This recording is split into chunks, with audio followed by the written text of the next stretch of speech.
வளமுடன். இன்னைக்கு ஸ்டாக் வியூல நான் என்ன எடுத்துட்டு வந்திருக்கேன்னாக்கா, விப்ரோ லிமிடெட். விப்ரோன்றது உங்களுக்கு தெரிஞ்சிருக்கும். விப்ரோ வந்து ஒரு ஃபேமஸான company. They are into different வேற வேற பிசினஸ்ல இருக்காங்க. மெயினா என்னன்னாக்கா சாஃப்ட்வேர் கம்பெனிஸ், அதுக்கப்புறமா ஹார்ட்வேர்ஸ்ல கூட இருக்காங்க. விப்ரோல பைப் கம்பெனிஸ்லாம் இருக்கு. என்னோட ஃப்ரெண்ட் கூட ஒருத்தர் ஒர்க் பண்ணிட்டு இருந்தாரு அதுல. ரொம்ப வருஷத்துக்கு முன்னாடி.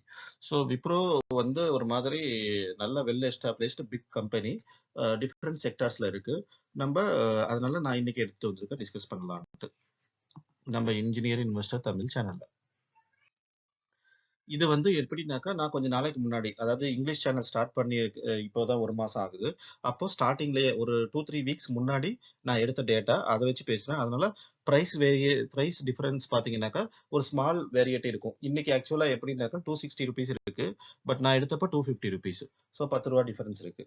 அது ஒண்ணும் பெரிய விஷயம் இல்ல. அது நம்ம போக போக தெரிஞ்சுக்கலாம். இப்ப பார்த்தீங்கன்னாக்கா, ஹை வந்து 250 to 248. 52 வீக் ஹை பார்த்தீங்கன்னா 324 வரைக்கும் போயிருக்கு. அப்புறம் ஆல் டைம் ஹை 369ல இருக்கு. ஓகேங்களா? இப்போ ₹260 ஆக்சுவல் பிரைஸ் இருக்கு. பிஇ பார்த்தீங்கன்னா 19.44. ஆக்சுவலா இன்னைக்கு வந்து 20 இருக்கு பிஇ. பிஇ வந்து ஃபேரான பிஇ தான். ஆவரேஜான பிஇ தான் இருக்கு. ஸோ இது வந்து நல்ல வேல்யூவேஷன்ல இருக்கு. நம்ம தைரியமா கன்சிடர் பண்ணலாம் விப்ரோ ஸ்டாக். ஓகேங்களா? அப்புறம் ஸ்ட்ரென்த், வீக்னஸ் இதெல்லாமே உங்களுக்கு மணி கண்ட்ரோல்லே கிடைக்கும். இது என்னன்னாக்கா பெய்ட் சப்ஸ்கிரிப்ஷன் போட்டீங்கன்னா கிடைக்கும். இல்லனாக்கா நீங்க இப்படி பார்த்துக்கலாம். என்னென்ன ஸ்ட்ரென்த் 6 பாயிண்ட் இருக்கு ஸ்ட்ரென்த்.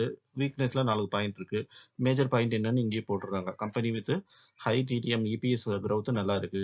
இபிஎஸ்னா earnings per share. ஒவ்வொரு ஷேருக்கும் எர்னிங்ஸ் அதிகமா நல்லா இருக்கு அப்படின்னு சொல்லி. That's a good strength. அதுக்கப்புறம் பார்த்தீங்கன்னாக்கா ப்ரொமோட்டர் டிக்ரீசிங் தேர் ஷேர் ஹோல்டிங். ஸோ ப்ரொமோட்டர் வந்து ஷேர்ஸ் எல்லாம் விற்கிறாங்க அப்படின்னு சொல்லி அது ஒரு நெகட்டிவ் சைன் தான்.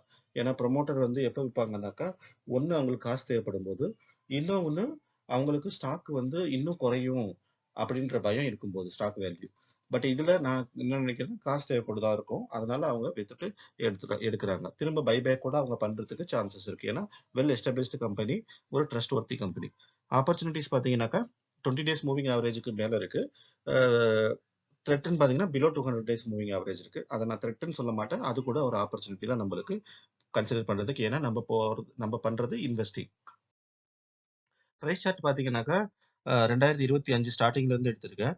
ஸோ பார்த்தீங்கன்னாக்கா 320, 330 அந்த ரேஞ்சில இருந்து உங்களுக்கு குறைஞ்சி கன்சாலிடேட் ஆயிருக்கு. கன்சாலிடேஷன் எவ்வளவுல 255 to 240, அந்த 235 இந்த ரேஞ்சில கன்சாலிடேஷன் ஆயிட்டே இருக்கு. இது கொஞ்ச நாள், கொஞ்சம் வாரங்கள், கொஞ்சம் மாசங்கள் ஆகலாம். கன்சாலிடேஷன் ஆகி அதுக்கப்புறமா இது அதிகமாகும் அப்படின்ற நம்பிக்கை எனக்கு இருக்கு. எக்ஸ்பர்ட் அனாலிசிஸ் பார்த்தீங்கன்னாக்கா 9% பைன்னு சொல்றாங்க, 16% செல்லுன்னு சொல்றாங்க, 37% ஹோல்டுன்னு சொல்றாங்க. மிக்சடா இருக்கு. ஆஹ் ஆஹ் இது டெக்னிக்கல்ஸ் நீங்க நீங்க நாளைக்கு வாங்குறீங்கன்னாக்கா நாளைக்கு போய் நீங்க பாத்துக்கோங்க. இது ஆக்சுவல் கரெக்ட் கிடையாது. ஏன்னா பழைய டேட்டானாலும் இட் இஸ் 1 மாசத்துக்குள்ள தான் இருந்த டேட்டா. பியர்ஸ் பார்த்தீங்கன்னாக்கா யார் யாருனாக்கா விப்ரோக்கு, TCS, Infosys, HCL technology, LTI, Mindtree இதெல்லாமே சாஃப்ட்வேர் கம்பெனி தான். இப்போ இதுல எல்லாத்துலயுமே பார்த்தீங்கன்னாக்கா பிஇ ரேஷியோ எதுல கம்மியா இருக்கு? விப்ரோ தான் கம்மியா இருக்கு. ஸோ விப்ரோ தான் அட்ராக்டிவான வேல்யூவேஷன்ல இருக்கு. ஸோ தைரியமா கன்சிடர் பண்ணலாம். 1, 2ன்னு நம்ம பாட்டு கன்சிடர் பண்ணிக்கிட்டே போகலாம். பப்ளிக் ஒப்பீனியன் பார்த்தீங்கன்னா கம்யூனிட்டி சென்டிமெண்ட் 100% பை கொடுத்துருக்காங்க. நீங்க உள்ளார போய் போஸ்ட் பார்த்தீங்கன்னாக்கா உங்களுக்கு இன்னும் கொஞ்சம் டீட்டெயிலா தெரியும். பட் இதை ஃபுல்லா ட்ரஸ்ட் பண்ணாதீங்க. இது ஜஸ்ட் ஒரு இன்ஃபர்மேஷனா பாருங்க. இது மேல நீங்க டிசிஷன் எடுக்க வேண்டாம். டிசிஷன் எடுக்கிறது நீங்க மெட்ரிக்ஸை பார்த்து, கம்பெனியோட ரெவென்யூ பர்ஃபார்மன்ஸ் இது எல்லாத்தையும் பார்த்து அப்புறமா டிசைட் பண்ணுங்க. ஷேர் ஹோல்டிங் பேட்டர்ன் பார்த்தீங்கன்னாக்கா 72% இருக்கு. 72.65% ப்ரொமோட்டர்ட்ட இருக்கு. இப்போ எது குறைஞ்சிருக்குனாக்கா நீங்க பார்த்தீங்கன்னா தெரியும். 72.73 இருந்தது. எப்போ மார்ச் 2025ல. ஜூன் 2025ல 72.66 ஆயிருக்கு. செப்டம்பர்ல 72.65 ஆயிருக்கு. ஸோ இந்த மாதிரி கொஞ்சம் கொஞ்சமா ரொம்ப மார்ஜினலா தான் குறைஞ்சிருக்கு. அதை பத்தி ஒரி பண்ணிக்க தேவையே இல்லை. எஃப்ஐஐஸ் பார்த்தீங்கன்னாக்கா 10.8% வச்சிருக்காங்க. டிஐஎஸ் பார்த்தீங்கன்னாக்கா 7.8% வச்சிருக்காங்க. ஸோ இது மொத்தமா நல்ல ஒரு ஸ்ட்ராங்கான கம்பெனி தான். ஸோ எதை பத்தியும் நம்ம கவலைப்படாம 1, 2ன்னு பர்ச்சேஸ் பண்ணிட்டு போயிட்டே இருக்க வேண்டியதுதான். ஸோ கன்க்ளூஷன் பார்த்தீங்கன்னா fundamental stock in consolidation stage. அப்புறம் can be considered for long term. So அவ்வளோதான். That's all today. நன்றி.